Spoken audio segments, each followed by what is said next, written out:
Suur ja lai on kärplaste sugukond. Selles sugukonnas on väga suuri loomi, liike.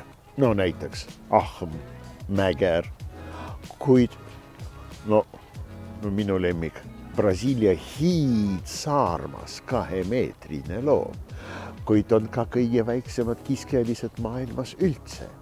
Ja nendeks on kärp, kelle järgi terve sugukond sai nimetuse, ja nirk, kes on kärbist isegi väiksem. Ta on tõesti kõige väiksem.